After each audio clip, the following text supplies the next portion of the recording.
ሰላም እንኳን ደህና መጣችሁ። ለኔ የተፈጽሟል ፕሮግራም እንግዳይ ነኝ። ዛሬ በድምጽ ነው የመጣሁት ለጸሎትም ስለሆነ ብዬ ነውና በቃ እንትን ባላችሁበት ልባችሁን አዘጋጁ። የ43 ቀኑን የፋሲካ ጾማችንና ጸሎታችን ላይ ነን ያለነው።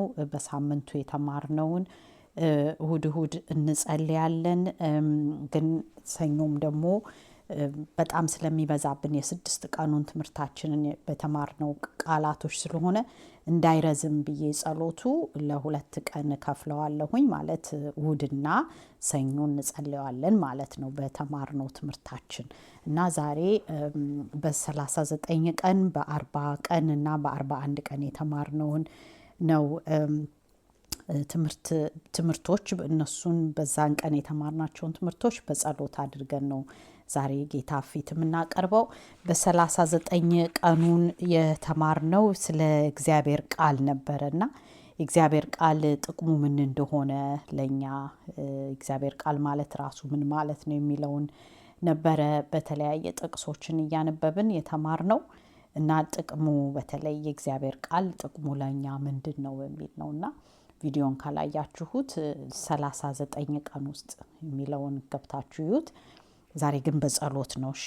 እና ጌታ ይረዳናል፣ መንፈሱ ይረዳናል። መንፈስ ቅዱስ እናንተ እንዴት መጸለይ እንዳለባችሁ አታውቁም፣ ግን የእውነቱ መንፈስ ሲመጣ ግን ወደ እውነቱ ይመራችኋል፣ ያልኳችሁን ቃል ያስታውሳችኋል ብሎናልና በመንፈስ ቅዱስ እርዳታ ምሪት ራሳችንን አሳልፈን እንሰጠዋለን።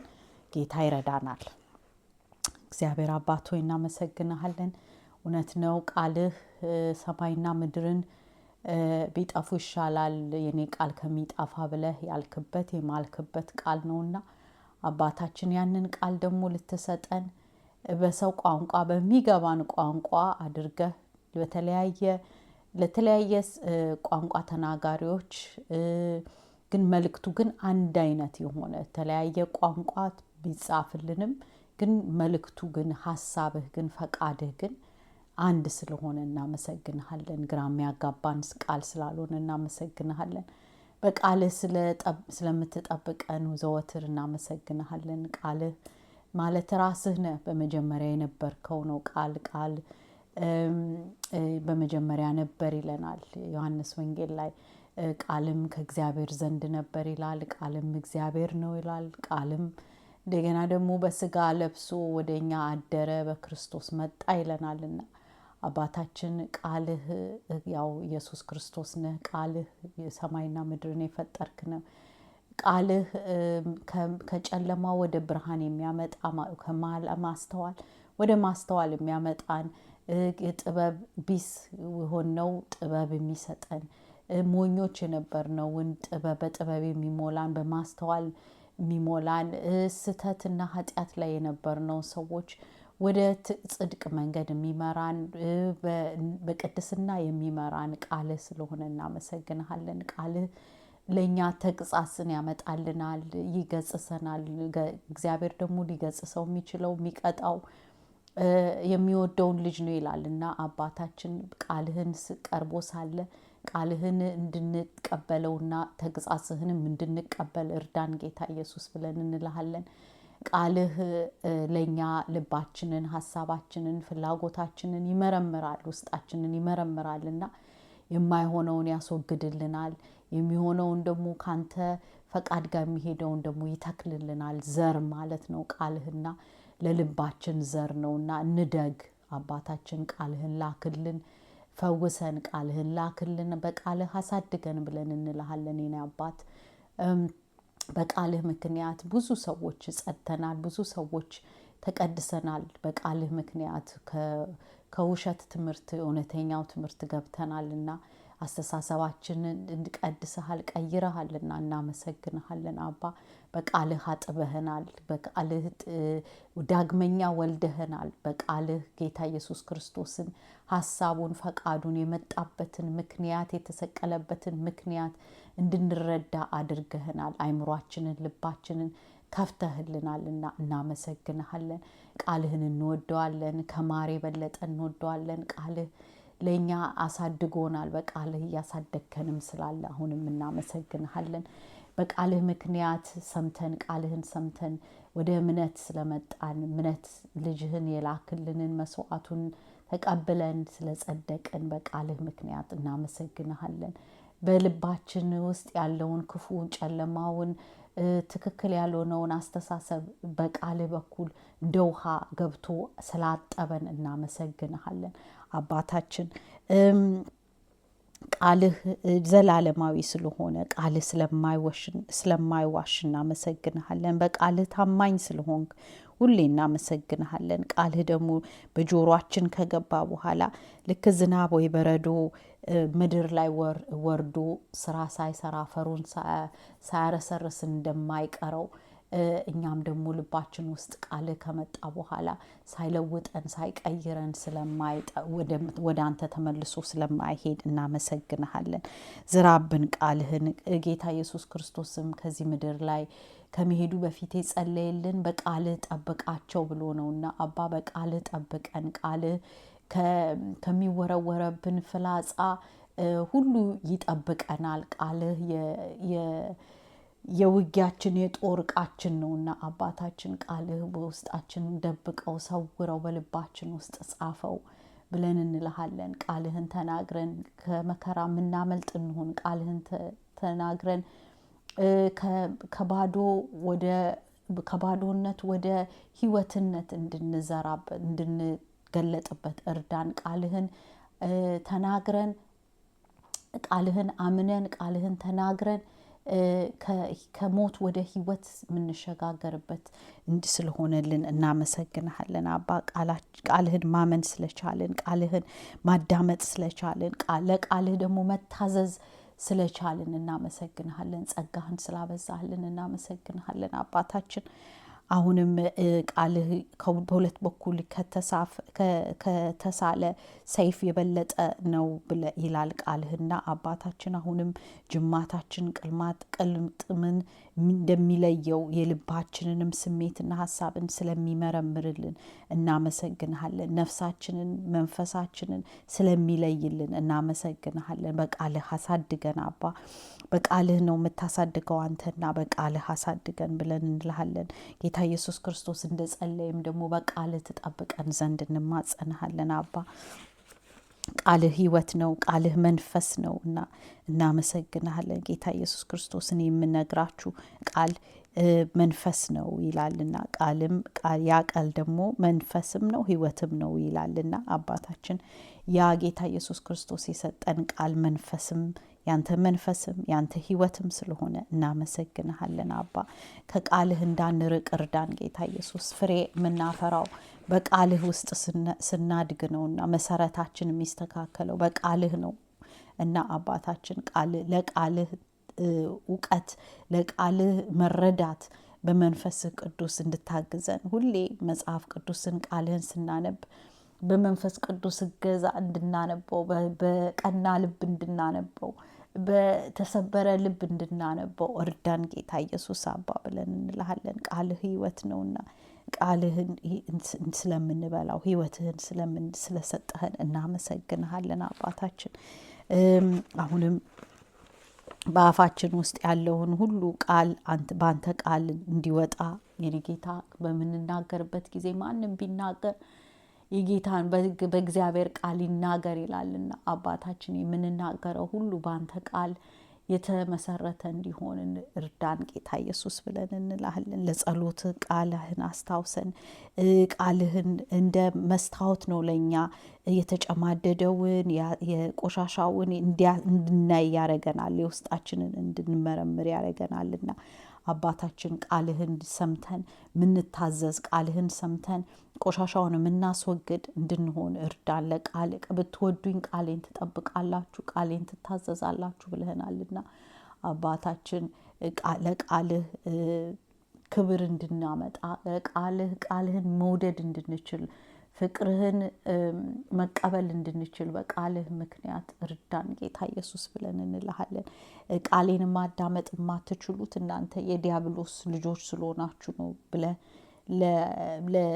ለቃልህ ላይ መጽሐፍ ቅዱስ ላይ ጌታ ኢየሱስ የተናገርከው ቃል አለ።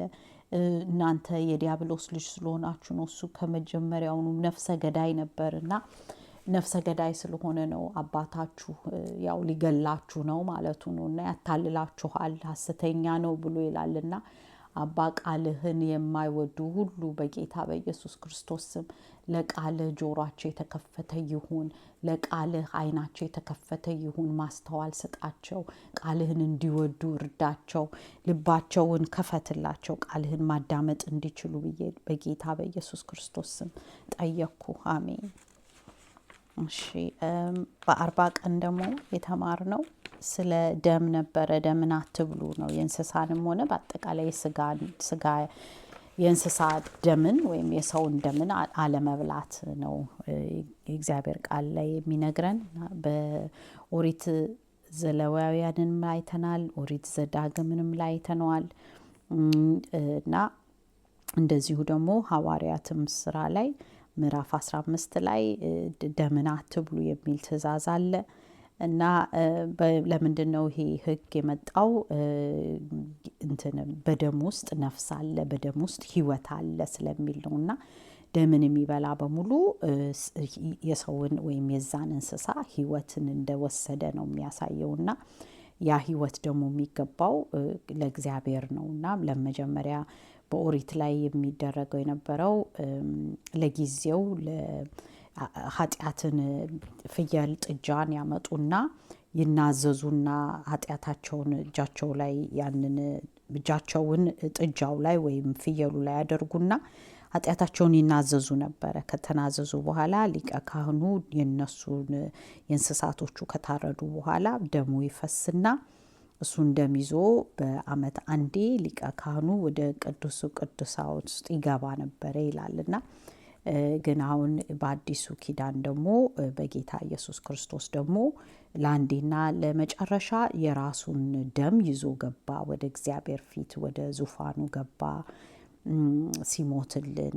ምክንያቱም ጌታ ኢየሱስ ክርስቶስ ራሱን ስጋውንና ራሱን ደሙን ይዞ አስታረቀን ነው የሚለውና ካሁን በኋላ የከብትም ሆነ የማንኛውም እንስሳት ደም ይዘን መግባት የለብንም። ደም መስዋዕት ማድረግ የለብንም። በቃ ጌታ ኢየሱስ ክርስቶስ እግዚአብሔር ራሱ መስዋዕቱን አዘጋጅቷል። ኢየሱስ እንዲሰዋ አድርጎታልና ራሱ እግዚአብሔር አዘጋጀና አመጣልንና በቃ እሱን ማመን ያለብን። ጌታ ኢየሱስ ክርስቶስ ያፈሰሰውን ደም ማመን፣ የሰጠውን ስጋ ማመን ያለብንና በቃ አሁን ጽድቁ በጌታ ኢየሱስ ክርስቶስ ነው።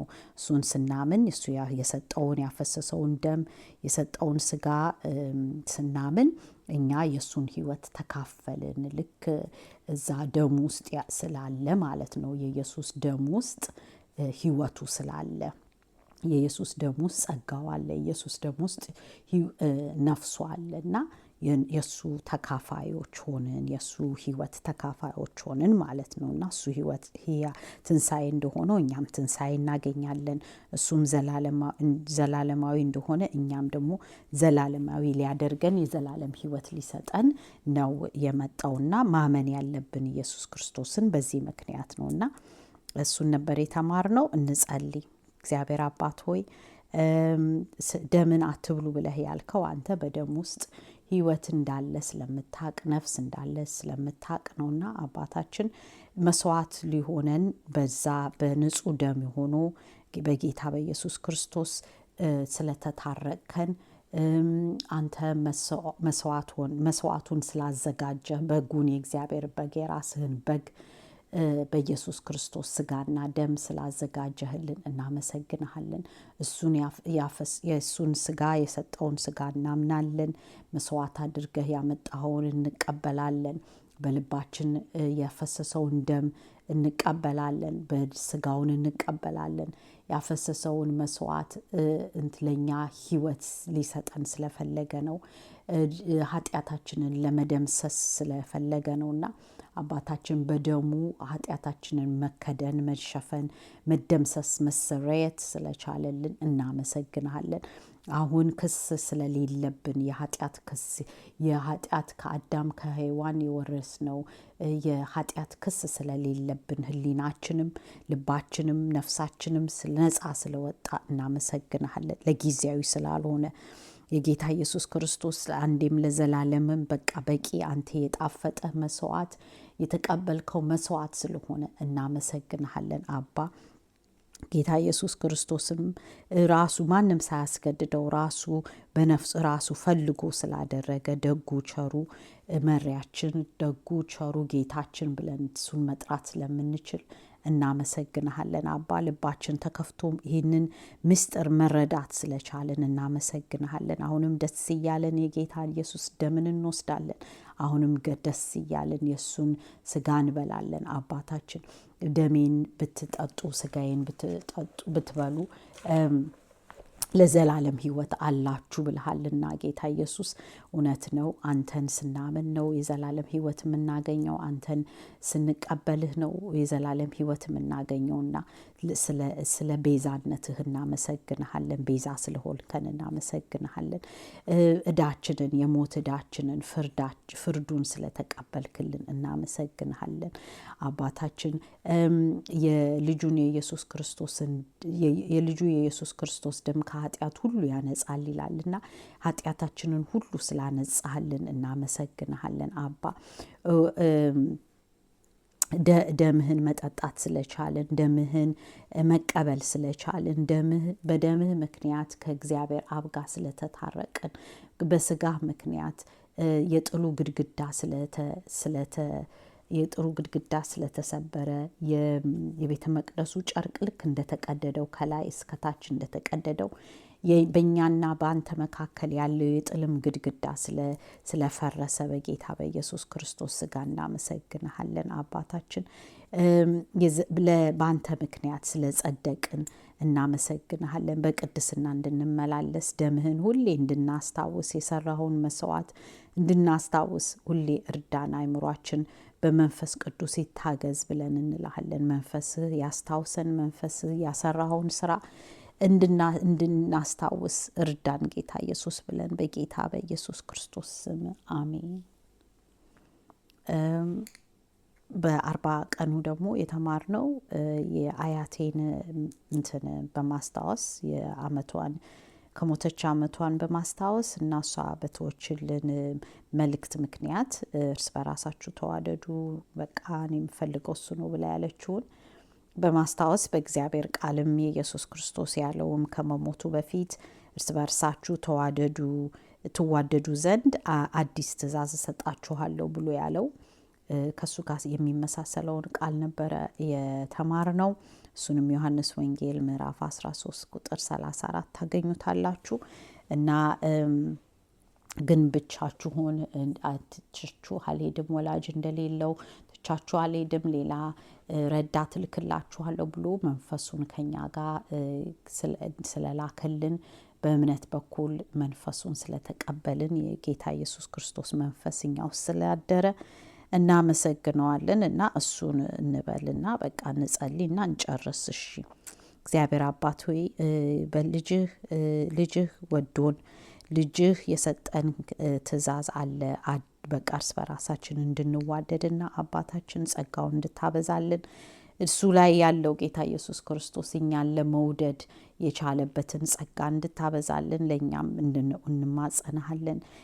መዋደድ እንድንችል የኔ ደቀ መዝሙር መሆናችሁን ያ ቃል በመዋደዳችሁ ብሎናል ጌታ ኢየሱስ ክርስቶስ። እና አባታችን ያንተ ልጆችን መሆናችን የሚታወቀው በፍቅራችን ነውና ፍቅርህን የተቀበልነውን ፍቅር ማስተላለፍ እንድንችል እርዳን የኔ ጌታ። የፈሰሰልንን ምህረት የፈሰሰልን ፍቅር የተሰጠንን ምህረት እያሰብን ሌላውን መማር እንድንችል ሌላው ምህረትን መስጠት እንድንችል ይቅር ማለት እንድንችል በትዕግስት እንድንይዛቸው እርዳን ጌታ ኢየሱስ ብለን እንላለን። ከማንኛውም ሰው ጋር ቢቻላችሁ በሰላም ኑሩ ብለህናል።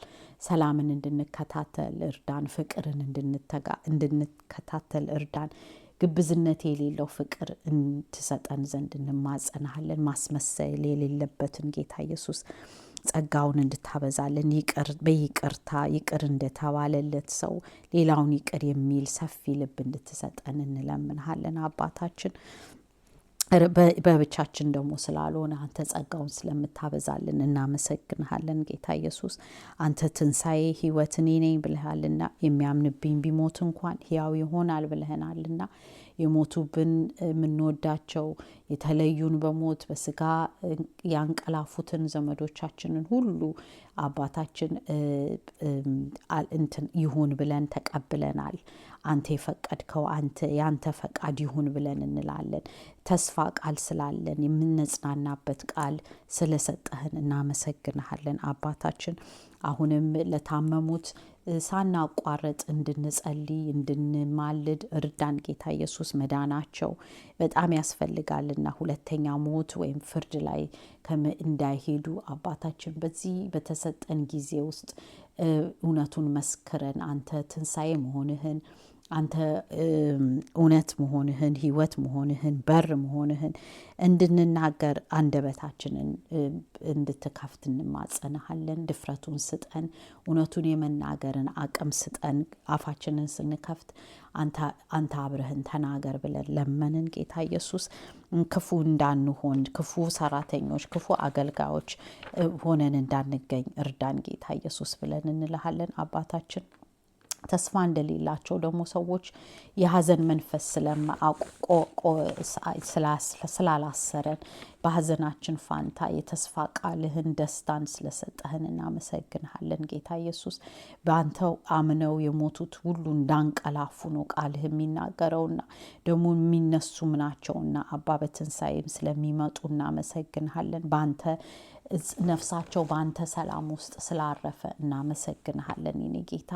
እኛም አሁን በዚህ ምድር ላይ ሆነንም እንኳን በአንተ ሰላም ውስጥ እንድንመላለስ ነፍሳችን በአንተ ሰንበት ውስጥ በአንተ እረፍት ውስጥ እንዲቀመጥ እርዳን ጌታ ኢየሱስ። የመቅበዝበዝን ሕይወት ነቅለ ከኛ ውስጥ እንድታወጣልን እንማጸንሃለን። በሰላምህ እንድንኖር፣ በቃልህ እንድንኖር፣ በተስፋ እንድንኖር፣ በእምነት እንድንመላለስ እርዳን ጌታ ኢየሱስ ብለን እንልሃለን አባታችን። አንተ ሕያው ስለሆንክ እናመሰግንሃለን። አንተ መልካም አባታችን መሪያችን ስለሆንክ እናመሰግንሃለን ጌታ ኢየሱስ ክርስቶስ። የእምነታችን መጀመሪያም የእምነታችን መጨረሻ ስለሆንክ፣ እውነት ራስ ስለሆንክ፣ በር መንገድ ስለሆንክ እናመሰግንሃለን። አሁንም የነፍሳችን ጠባቂ እረኛችን፣ መልካሙ እረኛችን እያንዳንዱን ቀን በመንፈስህ እንድትመራን፣ እንድታግዘን፣ እንድታቆመን እንለምንሃለን ጌታ ኢየሱስ ብለን እንልሃለን። የአንተን ፈቃድ የምንፈጽም ለአንተ የምንታዘዝ ልጆች እንድንሆን እርዳን ጌታ ኢየሱስ። ሰሚዎች ብቻ ሳንሆን የምንታዘዝም እንድንሆን እርዳን ጌታ ኢየሱስ አባታችን። እርስ በራሳችንም እኛም ስንዋደድ አንተም ደስ ይልሃል። እኛ ሰዎች ሆነን እንኳን ልጆቻችን ሲዋደዱ ደስ እንደሚለን የኔ ጌታ፣ እኛም ደግሞ እርስ በራሳችን ስንዋደድ አንተ ደስ እንደሚልህ እያወቅን ፍቅርን እንድንከታተል እንድንዋደድ እርስ በራሳችን እርዳን ጌታ ኢየሱስ። የሚብን ለሚያሳድዱንም ደግሞ እንድንጸልይ፣ ለሚጠሉን እንድንጸልይ እርዳን። ቃልህም ስለሚነግረን አባታችን ከክፉ እንድናላቀቃቸው በጸሎት አንተ ጋር እንድናቀርባቸው እርዳን ጌታ ኢየሱስ ብለን እንልሃለን አባ። ጸለይልናቸው ማለት እንወዳቸዋለን ማለት ነውና እንዳይጠፉ